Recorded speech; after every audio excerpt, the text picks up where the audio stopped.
Excuse me, miss. The service entrance is around back, for kitchen staff.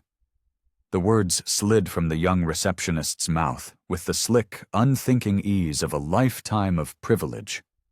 He didn't bother to lift his eyes from the glossy, oversized clipboard he was holding, his perfectly coiffed blonde hair catching the light of the grand chandelier in the Olympian Tower's lobby. With a flick of his wrist, he gestured vaguely toward the rear of the building, a dismissive wave that carried the casual, brutal cruelty of a man who had never once in his life had his assumptions challenged. What would you do? What would you say in that moment? Before we even dive into this story, I need you to go down to the comments and tell me what your first reaction would be. And while you're there, do me a favor and smash that like button and subscribe to the channel. Because what you are about to witness is not just a story, it's a masterclass in revenge. Aurora Vance stood perfectly still. She was a statue of composure, in a simple, elegant midnight blue dress that whispered quality rather than screaming for attention. Around her, the air itself seemed to hum with the frequency of old money. Champagne flutes clinked like tiny, cheerful bells, and the low buzz of conversation was woven from the comfortable, unshakable confidence of inherited wealth.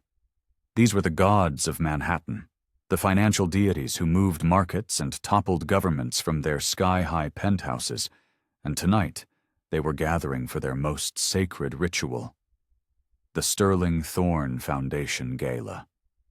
Aurora watched the receptionist meticulously arrange the embossed name tags on the mahogany desk, a pantheon of names that had built and broken this city for over a century. "I'm here for the gala," she said, her voice quiet but carrying a strange resonance that seemed to cut through the ambient noise. This time he looked up. His eyes, a shade of pale, bored blue, did a quick, dismissive scan. They swept over her once, from the simple pearl earrings to the classic cut of her dress. Then again, as if his brain needed a moment to confirm what his prejudice had already decided. "I'm sorry, but I think there's been a mistake," he said, his tone shifting from dismissive to patronizing. "This is a very exclusive event." As if on cue, a new voice, dripping with practiced condescension, joined the fray. "Is there a problem here, Dennis? We can't have any disruptions tonight, of all nights." Aurora felt the familiar weight of their collective gaze, a physical pressure. It was the unified judgment of people who measured a person's worth by the label on their suit or the antiquity of their surname, rather than the fire of their ambition or the scale of their achievements. She felt her fingers twitch, wanting to reach into the slim leather portfolio at her side to pull out the documents nestled within that could detonate the very foundations of their gilded world. But not yet. Oh, no, not yet.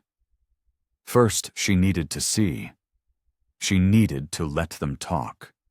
She needed to see just how deep the rot went, how far they would push, how much rope they would unspool to hang themselves.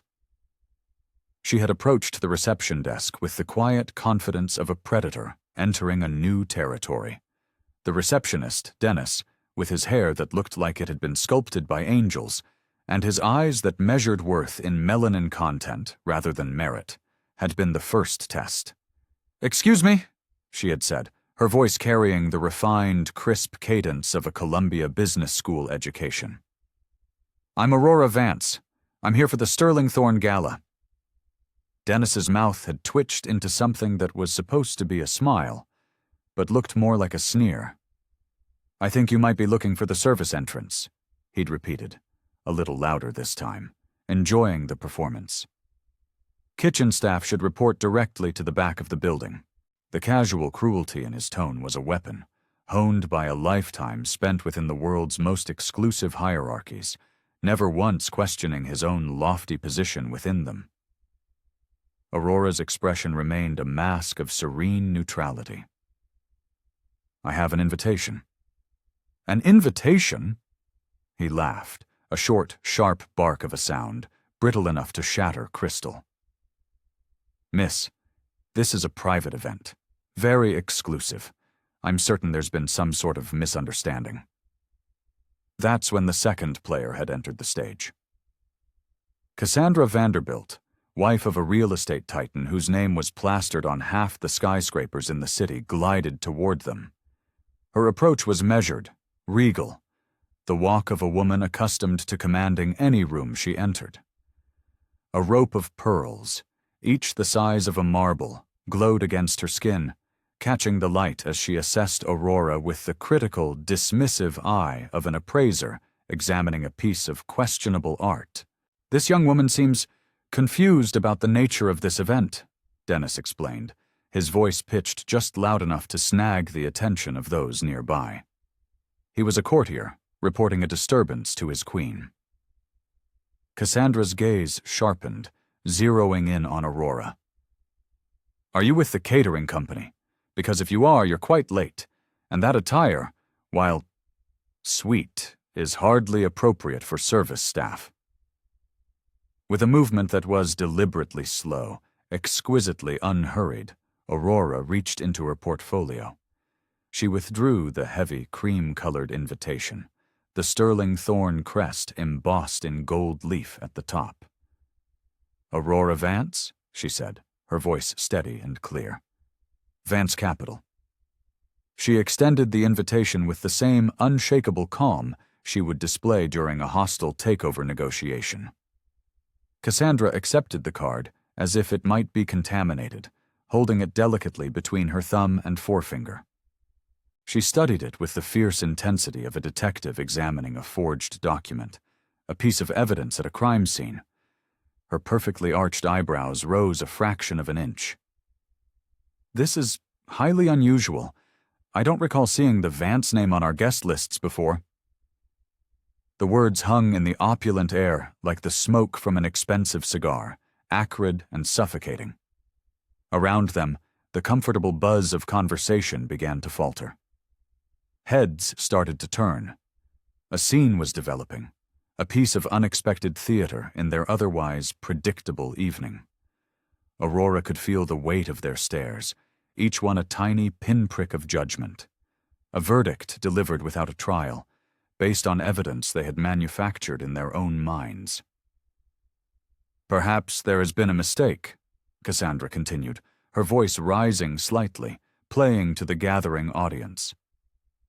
"These invitations are for our closest associates, family connections, you understand, generational relationships that have stood the test of time." Aurora's smile never wavered, but it didn't reach her eyes. Her dark eyes were already at work, cataloging the faces in the crowd, memorizing names, calculating the precise financial and social cost of their blatant assumptions. In the silent, whirring supercomputer of her mind, she was already composing the press release, the one that would announce the end of the Thorne dynasty's century-long reign over Manhattan's financial district. Her internal clock was ticking. 20 minutes had become 15. She had a schedule to keep. The growing commotion had finally drawn the big shark from the main ballroom. Sterling Thorne IV emerged from the gilded doors like he was sensing blood in the water. His platinum cufflinks, heirlooms from his great-grandfather, caught the chandelier light as he moved. Everything about him, from his Savile Row suit to the heavy signet ring that had graced the hands of 5 generations of Thorne men, screamed old money. His pale blue eyes, the color of a winter sky, fixed on Aurora with the predatory focus of a man accustomed to identifying and crushing threats before they could fully materialize. "What seems to be the issue here?" His voice was a low baritone, accustomed to instant obedience. Cassandra Vanderbilt stepped forward, a loyal lieutenant reporting to her general. "Sterling, darling, this person claims to have an invitation to our gala. I believe there may be some sort of irregularity." Sterling's gaze moved over Aurora, a clinical detached examination, like an entomologist studying an unusual and slightly distasteful specimen. Irregularity? His laugh was a cultured, cruel puff of air. My dear Cassandra, I believe the word you're searching for is impossibility. He gestured grandly towards the ballroom, where the financial elite of Manhattan mingled beneath massive oil paintings of their dead, robber baron ancestors. Miss, he said, addressing Aurora directly for the first time. Do you have any idea what kind of event this is? These are the descendants of the families who built this country's economic foundations. Rockefellers, Carnegies. This isn't some charity function where anyone with a sob story can simply walk in off the street. Aurora's voice remained perfectly level, a weapon of professionalism against their raw prejudice. I was invited by Sterling Thorne as a key partner for the upcoming Blackwood acquisition. The silence that followed was a physical thing, a sudden vacuum in the lobby that sucked the air from everyone's lungs. Sterling's eyes narrowed to tiny, dangerous slits. Partner? The word dripped with a thick, syrupy disbelief. Young lady, I think someone has played a very cruel, very tasteless joke on you. The real financial world doesn't operate the way it does in Hollywood movies. A small, curious crowd had gathered now, a circle of exquisitely dressed vultures drawn by the novelty of a real confrontation in their carefully curated, predictable world. Aurora recognized faces from the covers of Forbes and Fortune, CEOs whose idle comments could move markets, all of them watching her like she was an exhibit in a zoo. Perhaps, Sterling continued, his voice rising, ensuring his entire audience could hear his magnanimous verdict. You should return to wherever it is you came from. This particular gathering requires a certain pedigree, a heritage that cannot be manufactured or imitated. Almost imperceptibly, a subtle movement of her finger, Aurora activated her phone's recording function. Evidence. Always collect the evidence.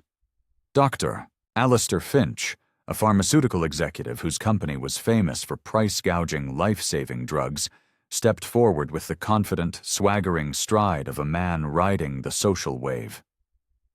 Sterling is being diplomatic, he announced with a smug grin. What he means to say is that this level of finance requires a generational trust, family names that have proven their mettle over decades. His smile was as sharp and cold as a surgical steel scalpel.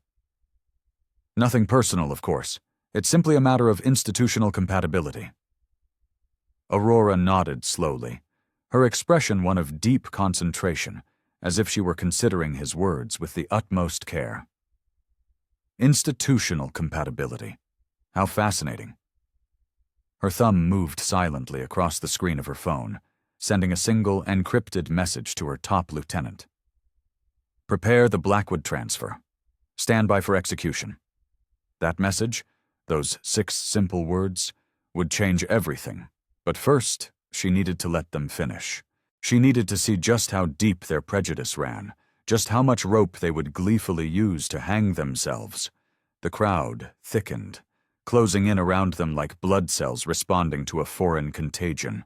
Aurora found herself at the very center of a circle that felt less like a social gathering and more like a tribunal, a kangaroo court where her guilt had already been decided.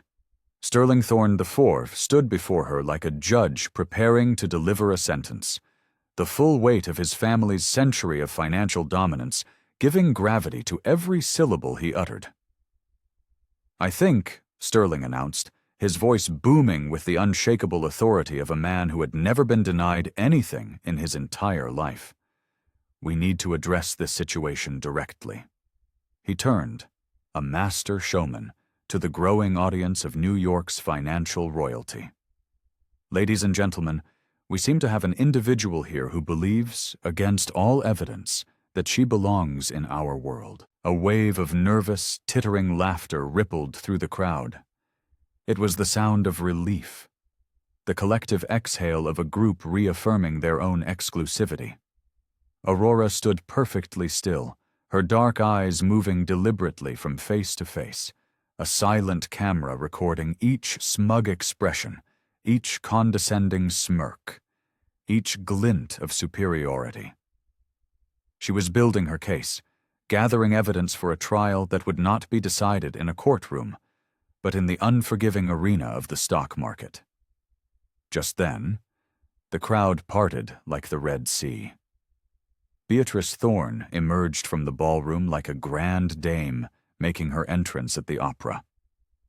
At 75, she remained the indomitable, iron-willed backbone of Manhattan's most powerful financial dynasty. Her silver hair was coiffed into a regal style that hadn't changed since the Nixon administration, and her pale blue eyes, a shade colder than her son's, held the chilling authority of someone who had spent 5 decades deciding who belonged in which rooms and who did not. Sterling.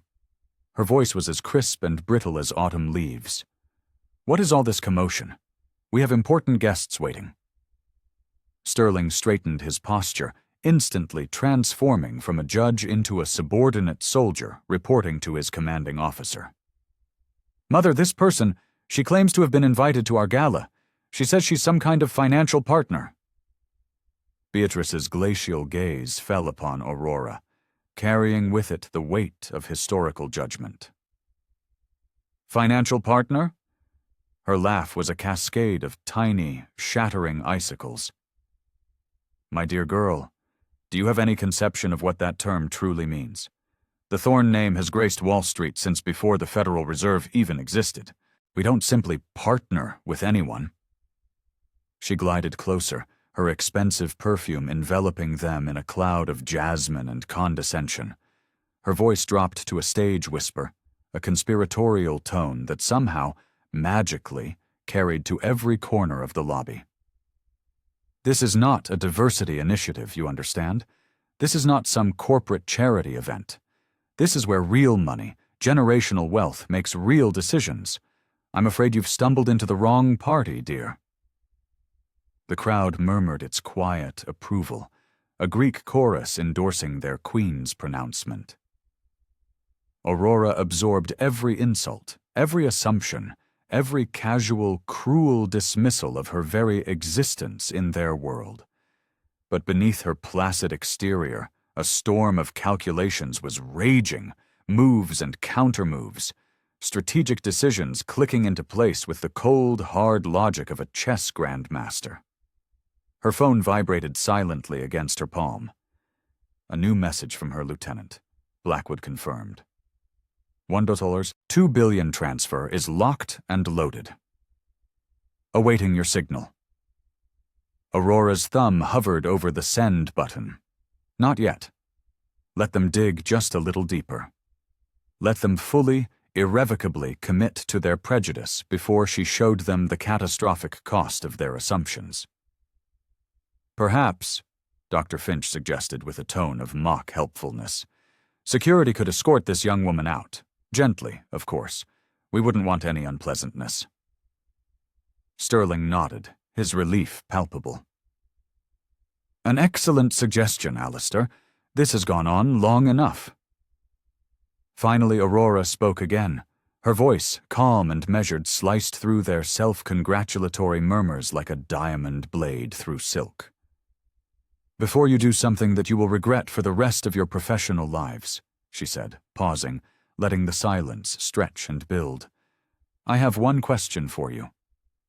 She let her gaze linger on Sterling, then on Beatrice, then sweep across the assembled crowd. How familiar are you with Vance Capital? The question landed like a stone, dropped into a perfectly still pond, sending ripples of uncertainty through the assembled guests. Sterling's armor of absolute confidence wavered, just for a fraction of a second, before he reasserted it. Never heard of it, he scoffed. Some small-time firm, I imagine? Aurora's smile was sudden, radiant, and absolutely devastating. Small-time firm, she mused. Yes, I suppose that's one way to describe the single largest private equity firm on the entire East Coast. The first real crack appeared in Sterling's carefully constructed facade of certainty. But he was in too deep now, pushed forward by decades of unquestioned privilege and the dozens of expectant eyes of his peers. "The largest?" he began, his voice laced with disbelief, but he was cut short. His phone was buzzing, an insistent, angry vibration in his jacket pocket. He ignored it. The device continued its urgent, relentless summons. "I think," Aurora said, her voice now a soft, dangerous purr. "You might want to take that call." The escalation began not with a bang, but with the subtle, terrifying shift in crowd dynamics, like the moment just before an avalanche when the first few stones begin their unstoppable descent. Sterling Thorne's phone continued its frantic buzzing, a desperate alarm he was determined to ignore. His pride, a force more powerful than any market trend, demanded it. He stood before Aurora like a gladiator in the center of the Colosseum, blissfully unaware that the lions had already been unchained and were stalking toward him. "Miss, Carter, was it?" he said, deliberately getting her name wrong, his voice carrying the practiced, weary condescension of a man who had spent his entire life looking down on others, both literally and figuratively. "I don't know what little game you're playing, but this charade has reached its conclusion." That was level 1 of the escalation. The direct, personal assault. He stepped closer, deliberately invading her personal space, an aggressive act of dominance from someone who had never once feared real consequences for his actions. "Do you have any idea who you're talking to? My family has been managing wealth in this city since before your great-grandparents were even—" He caught himself, but the vile implication hung in the thick, opulent air, like toxic smoke. Aurora's expression remained utterly impassive, a mask of stone. "Please, continue, Mr. Thorne. I'm finding your family history utterly fascinating."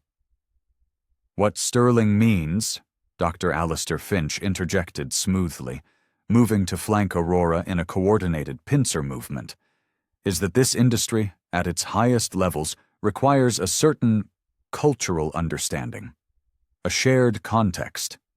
It's built on generational connections, on a trust that's been carefully cultivated over decades between families who understand each other." The dog whistle wasn't just a whistle. It was a deafening siren that only they could pretend not to hear. Aurora's phone buzzed again in her hand. A new message. Thorne Industries stock down 3% in after-hours trading on rumors of Blackwood acquisition instability. Perfect timing for transfer. Level 2 of the escalation began, the crowd joining the feast. Cassandra Vanderbilt, emboldened by the alpha male support, stepped forward again. "I think we're all being remarkably patient here," she announced, her voice dripping with faux concern. "But this is becoming genuinely disruptive to the actual invited guests." "Disruptive," echoed Robert Sterling, a hedge fund manager whose entire portfolio was built on a series of insider trades that had somehow, miraculously, never quite crossed the line into illegality. "That's precisely the word for it. Some people simply don't understand the concept of appropriate boundaries. Are you feeling that rage building up? Can you imagine the sheer force of will it took for her not to lose her cool? If you are loving this story, hit that like button right now. Let the algorithm know that we want more stories of epic takedowns like this." More voices now joined the swelling chorus, each one adding their own unique note to the growing symphony of exclusion and prejudice. Aurora stood at the center of it all, a pillar of calm in the swirling eye of a hurricane she had summoned herself. She was no longer just observing. She was counting. Counting the voices, memorizing the faces, calculating the collective net worth of the entitled prejudice that was surrounding her. It was a staggering sum. "Perhaps," suggested Victoria Ashford, the wife of an oil dynasty heir, her voice a delicate whisper.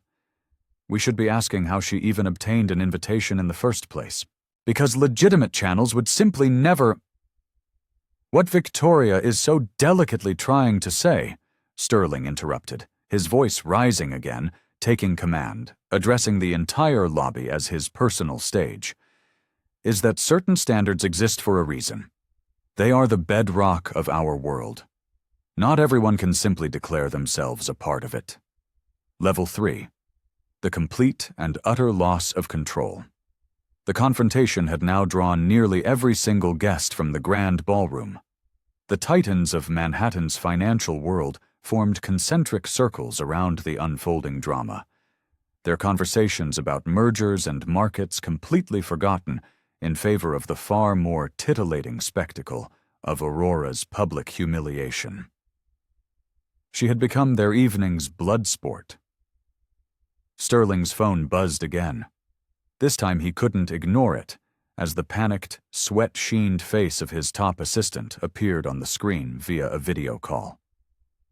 Sir, I am so sorry to interrupt, but we have an emergency situation with the Blackwood— Sterling declined the call with an angry, dismissive swipe of his thumb.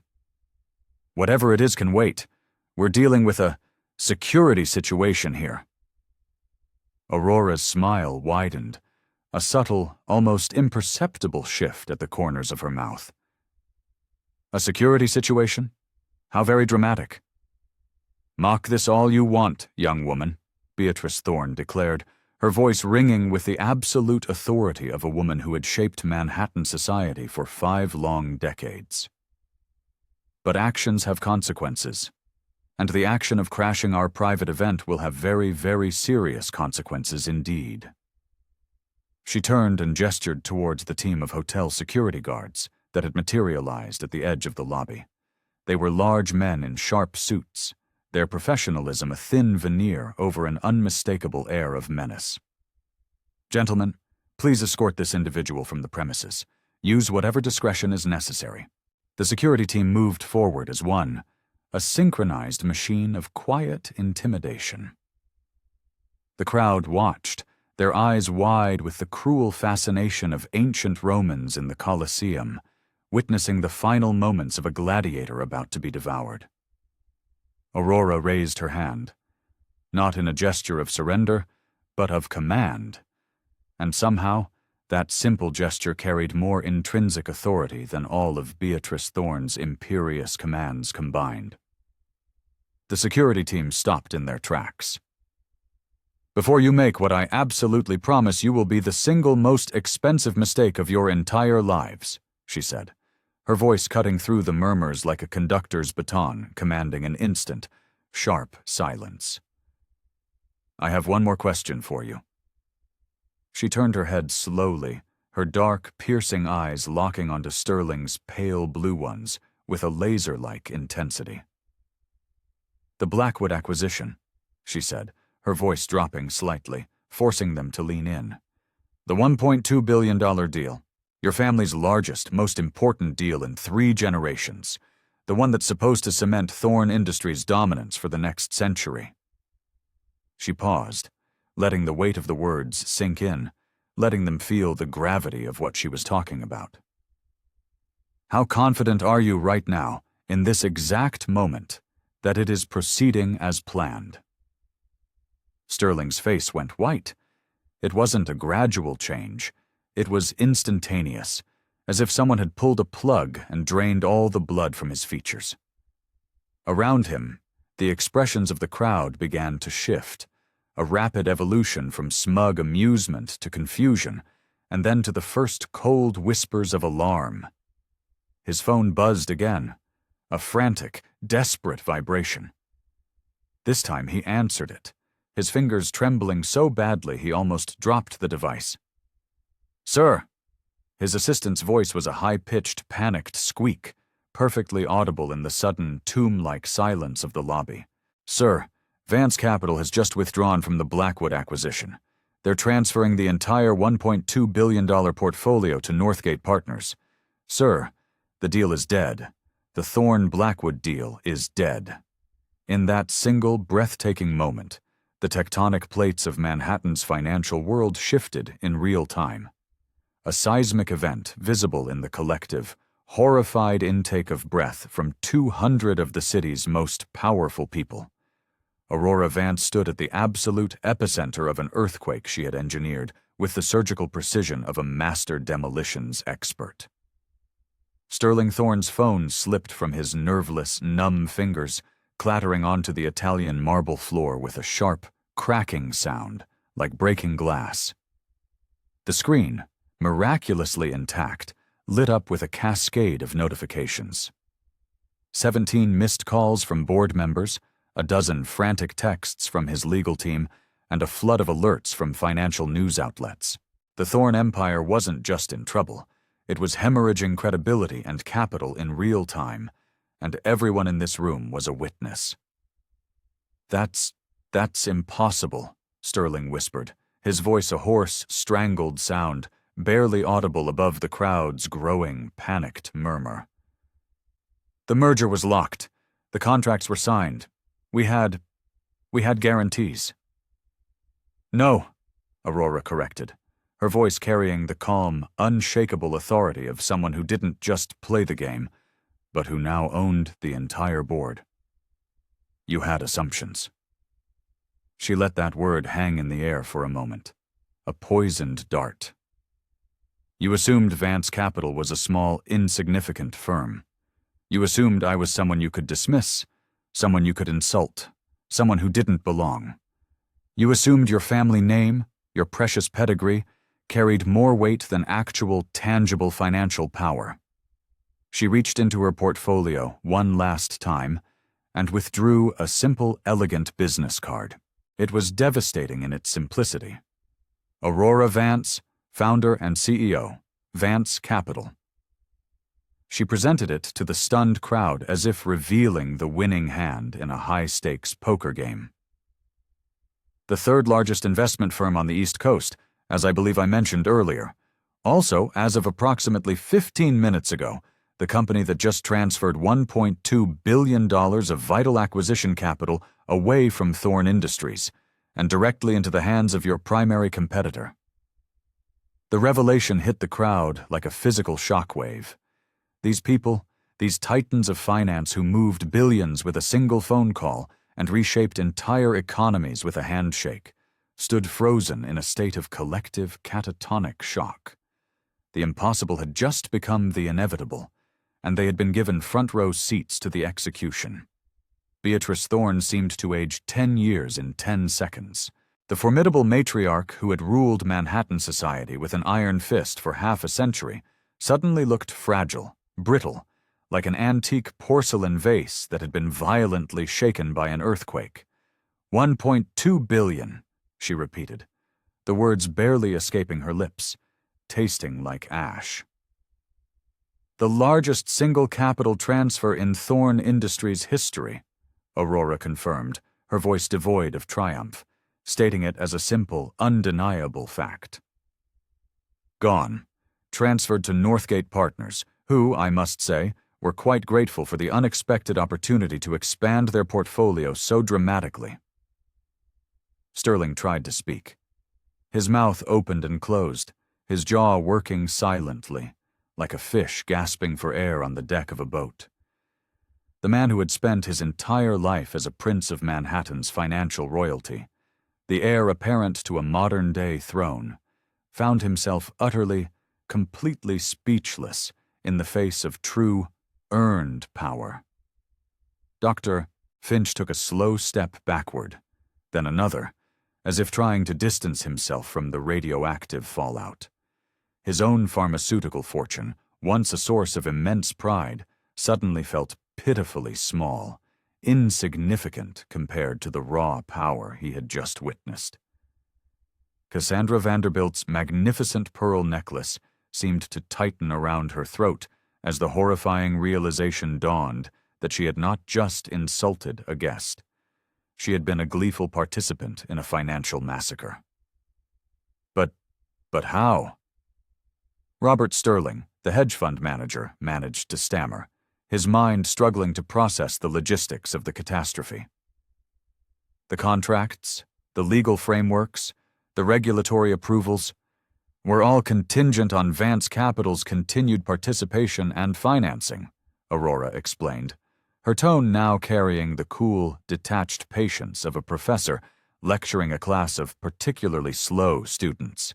A participation which, as of precisely 22 minutes ago, was officially and irrevocably withdrawn. She held up her phone, the screen showing the timestamp of her encrypted message to Northgate Partners. "The true beauty of modern finance," she said, addressing the entire stunned assembly, "is the speed at which fortunes can change.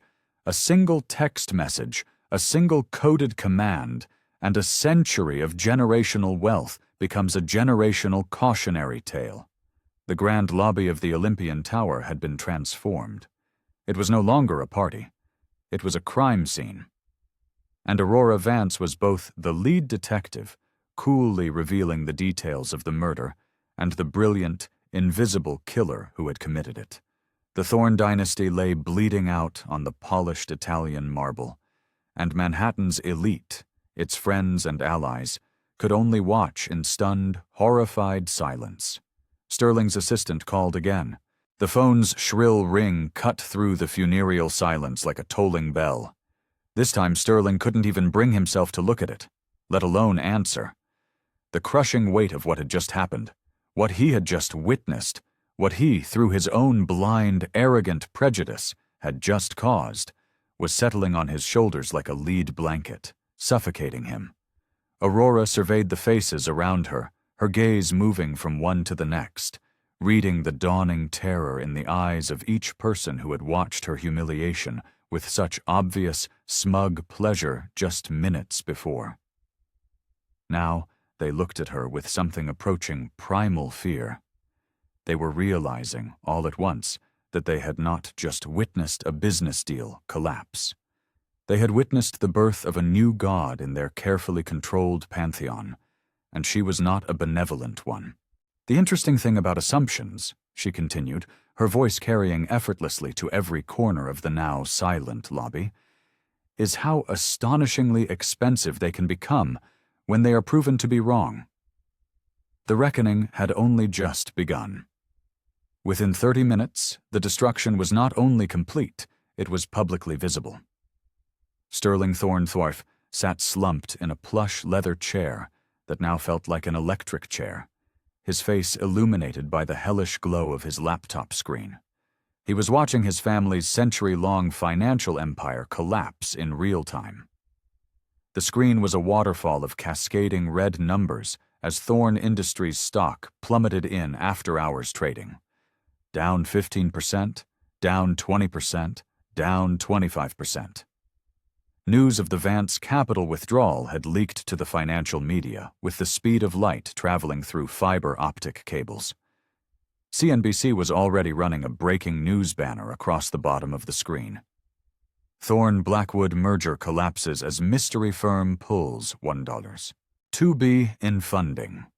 Bloomberg terminal screens all across Manhattan were painting the exact same grim picture of total financial devastation. Beatrice Thorne stood stiffly behind her son's chair, a defeated general watching her armies being routed from a battlefield that had seemed so secure, so easily won just an hour before. Her cold blue eyes, which had sparkled with cruel amusement during Aurora's public ordeal, now held the hollow, vacant look of someone watching their entire legacy crumble into dust in real time. "How did we not know?" she whispered, her voice carrying the utter bewilderment of a monarch whose vast network of spies and informants had just proven to be catastrophically, fatally inadequate. "Vance Capital manages hundreds of billions of dollars. How in God's name did we not know who she was?" Sterling couldn't answer. He had no answer. The question itself revealed the profound depth of their insulated bubble, the suffocating completeness of their isolation from any reality that didn't perfectly reflect their own deeply ingrained assumptions. They had been so certain of their own inherent superiority that they had never bothered to do the most basic due diligence on the very person whose money, whose power, was the linchpin of their entire future. Aurora had not left the lobby. She had no intention of leaving. She stood near the reception desk, where the evening's humiliation had begun, now accepting a steady stream of phone calls from reporters who, through their own mysterious channels, already knew that she had been present for the public immolation of the Thorne family. "Ms. Vance," a tentative voice called her name from across the lobby. It was Dr. Alistair Finch. He approached her with the slow, careful steps of a man navigating a live minefield. The smug pharmaceutical executive, who had been so confident, so eager to explain the nuances of institutional compatibility, now looked like a man willingly approaching his own firing squad. "Dr. Finch," Aurora acknowledged, her tone radiating a crisp, professional courtesy that somehow felt more cutting, more insulting than any profanity could have been. I think," he stammered, his usual eloquence gone, "I think there may have been some misunderstandings here tonight." His voice carried the desperate, pleading tone of someone trying to defuse a bomb that had already detonated, leaving nothing but a crater behind. "Perhaps we could discuss this privately. You know, clear the air, find some common ground." Aurora's smile was a radiant and terrifying thing to behold. "Oh, Dr. Finch, the air is perfectly clear now. Crystal clear, in fact." She gestured with her head toward Sterling, who was still staring at his laptop screen, as if he could will the plunging red lines to reverse course through sheer force of denial. "Your friend Sterling over there is learning a valuable, if overdue, lesson. The financial world is far more meritocratic than he ever assumed. Generational wealth means absolutely nothing when generational assumptions prove to be catastrophically, ruinously wrong." Cassandra Vanderbilt approached next, her movements stiff, her face a mask of desperate courage. She was a woman who had just realized, with chilling certainty, that she had grievously insulted the single most powerful person in the room. Her pearls seemed to glow with a sickly light as she attempted what might have been intended as an apologetic smile. "Ms. Vance, I feel we all got off on the wrong foot tonight. A terrible misunderstanding. Perhaps we could start over? Fresh beginnings, you know. A clean slate." "A clean slate," Aurora repeated, her voice thoughtful, as if she were seriously considering the proposition. "How interesting. Because the slate was never dirty, Mrs. Vanderbilt. The slate was always clean. You and your friends simply chose to write your ugly, baseless assumptions all over it instead of bothering to read the facts." The crowd that had gathered so eagerly to watch Aurora's humiliation now found themselves unwitting witnesses to something far more rare and historically significant: the real-time dismantling of Manhattan's entrenched financial aristocracy. They watched like a team of anthropologists observing the sudden, inexplicable collapse of a previously unstudied and thought to be invincible civilization. Sterling's phone rang again.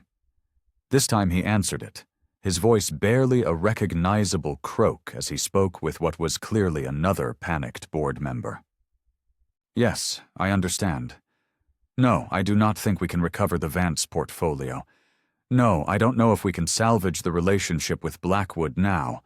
No, I don't know what happens next." He ended the call and finally looked up, his eyes meeting Aurora's across the lobby. He wore the expression of a man who has just realized that he is not just outmatched, but is playing an entirely different and much simpler game. "The board," he said, his voice flat and dead, "is calling an emergency meeting for tomorrow morning. They want to discuss leadership changes." Aurora nodded with the detached professional sympathy of a surgeon explaining a terminal diagnosis to a patient's family. "I imagine they do. A $1.2 billion fiduciary failure represents a rather significant lapse in judgment, the kind that typically results in very permanent personnel adjustments." Miss Vance." It was Beatrice Thorne. Her voice, though strained, cut through the conversation with the last tattered reserves of her once unquestionable authority. "Surely we can reach some accommodation, an arrangement. Business is business, after all, personal feelings aside." Aurora turned slowly to face the matriarch who had orchestrated her public shaming with such obvious, malicious pleasure. "Business is business," she agreed, her voice as cold and hard as the marble beneath their feet. "And the business reality is that your family just provided a masterclass demonstration of why inherited power is no match for earned competence." She held up her phone, the screen alive with a flood of congratulatory messages from competitors, reporters, and investment partners. "Northgate Partners is very grateful for their expanded portfolio. Blackwood is very interested in maintaining their relationship with Vance Capital, without Thorne Industries as a middleman. And the Wall Street Journal," she said, her eyes glinting, "is very, very interested in speaking with me about the specific events of tonight." The final, brutal nail in the coffin arrived in the form of a young woman in her late 20s, approaching the shell-shocked group with the confident, brisk stride of someone carrying important news. "Mr. Thorne, I'm Sarah Chen from the Wall Street Journal. I understand you were present when Ms. Aurora Vance of Vance Capital withdrew from your acquisition deal tonight. Would you care to comment on the specific circumstances that led to this unprecedented decision?" Sterling looked at the young reporter as if she were speaking a foreign language. How could he possibly explain? How could he put into words that his family's financial empire, a dynasty a century in the making, had just collapsed because they had assumed, with absolute certainty, that a black woman couldn't possibly belong in their world? Aurora stepped forward, moving with the effortless grace of someone entirely comfortable with media attention. "Miss Chen," she said, her voice clear and strong, "I'd be happy to provide some context for tonight's business decisions." And with those simple words, the narrative shifted, permanently and irrevocably. This was no longer a story about the Thorne family's unfortunate business setback. It was now, and would forever be, the story of Aurora Vance's brilliant business triumph, and the breathtakingly arrogant assumptions that had made it both necessary and inevitable. The reckoning was complete. The revolution had not just been televised, it had been live-streamed to the entire financial world. 7 days later, Aurora Vance stood before a wall of cameras in the main conference room of Vance Capital, 60 floors above Madison Avenue. Bright morning sunlight streamed through the floor-to-ceiling windows, illuminating the countless awards and accolades that lined the walls, silent testaments to a career built on relentless competence rather than inherited connections. The press conference had been officially scheduled to address recent market developments, but every single person in that room knew they were witnessing something far more significant. The global financial press had spent the entire week dissecting the stunning collapse of Thorne Industries, and Aurora's name had become synonymous with a new, disruptive kind of power in Manhattan's ossified old money establishment. "The events at the Olympian Tower last week," she began, her voice imbued with the calm, unshakable authority that had already become her trademark, were not about personal revenge. They were not about individual grievances. They were about a fundamental, existential question that our entire industry must finally answer. Are we building a financial system based on merit, or are we content to perpetuate a system based on prejudice? The room was utterly silent, save for the soft whir of cameras and the occasional rustle of a reporter's notebook. Veteran financial journalists who had covered mergers and acquisitions for decades found themselves documenting something entirely unprecedented, the real-time, visible evolution of Wall Street's power structure. "When I walked into that lobby," she continued, "I was not seen as Aurora Vance, the CEO of one of the largest investment firms on the East Coast. I was seen, simply, as a black woman in a space where black women are assumed not to belong. That distinction, that simple, baseless assumption, cost the Thorne family $1.2 billion and their century-old reputation. But more importantly, it revealed the true, hidden cost of our industry's pervasive, unconscious biases. She paused, letting the full weight of her words settle over the assembled press corps. The financial sector manages trillions of dollars in global assets. We make decisions that affect the pension funds of teachers, the university endowments of students, and the retirement savings of millions of ordinary people.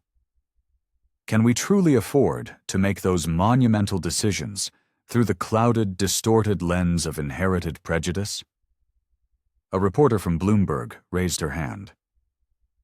Ms. Vance, critics have suggested that your withdrawal from the Thorne-Blackwood deal was a disproportionate response to the offense. How do you respond to accusations that you destroyed a century-old family business over what some have characterized as mere social awkwardness? Aurora's smile was patient, but it held a devastating edge. Social awkwardness suggests an accidental behavior.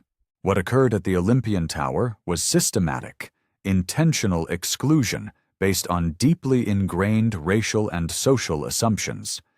The Thorne family and their associates did not accidentally mistake me for service staff. They systematically refused to even entertain the possibility that a black woman could occupy their economic stratum.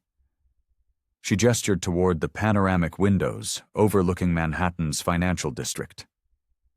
Every building you see out there represents decisions made for generations by people who look exactly like the Thornes, white, male, and generationally wealthy. The result has been an industry that consistently underperforms on every meaningful diversity benchmark and systematically excludes countless qualified professionals based on their demographics rather than their competence. The $1.2 billion withdrawal wasn't a punishment, she declared, her voice rising with passion. It was a market correction. It was capital flowing away from institutional prejudice and toward institutional competence. Northgate Partners welcomed our portfolio because they evaluated our firm based on our performance metrics, not on their outdated assumptions about who belongs in their boardroom. Another reporter, this one from the Wall Street Journal, leaned forward into his microphone. What message are you trying to send to other minority professionals in finance who may have faced similar experiences? Aurora's expression softened almost imperceptibly. The hard steel in her voice gave way to something warmer, more personal. The message is simple. Do not wait for permission to occupy the spaces where you belong. Build your own rooms. Design your own tables. And when you are in a position of power, ensure those rooms have open doors, not gatekeepers. Vance Capital has always prioritized diversity in our hiring and our partnership decisions. Not because it's politically correct, but because it is economically efficient. Diverse teams make better, more robust decisions. Inclusive cultures attract and retain superior talent. The data on this is unequivocal and overwhelming. She looked directly into the main camera, as if speaking to thousands of young professionals watching around the world. For those young people who see themselves in my experience, and I know, unfortunately, that there are many, understand this. Your competence is your greatest weapon. Build it, sharpen it, use it, and when people mistake your presence for an error, show them, in no uncertain terms, the true cost of their assumptions. The conference room had become a church, and Aurora was delivering a sermon that would be quoted in business schools and boardrooms for decades to come. But she wasn't finished. Finally, she said, her voice ringing with finality, to the institutions that continue to operate under the archaic assumption that power, wealth, and influence have a particular appearance, a particular gender, or a particular skin color, I have a simple message: evolve or become extinct. The financial markets, in the long term, are ruthlessly meritocratic. The companies that embrace actual, meaningful diversity will outperform those that simply pay lip service to the appearance of it. And the companies that actively exclude qualified professionals will eventually find their capital flowing to competitors who don't. She stood, signaling the conference was over. The Olympian Tower incident was not an isolated event. It was a mirror reflecting the deep, systemic problems that exist throughout our industry. The only question now is whether our institutions will have the courage to look into that mirror and change what they see, or whether they will follow the Thorne family's example into well-deserved irrelevance.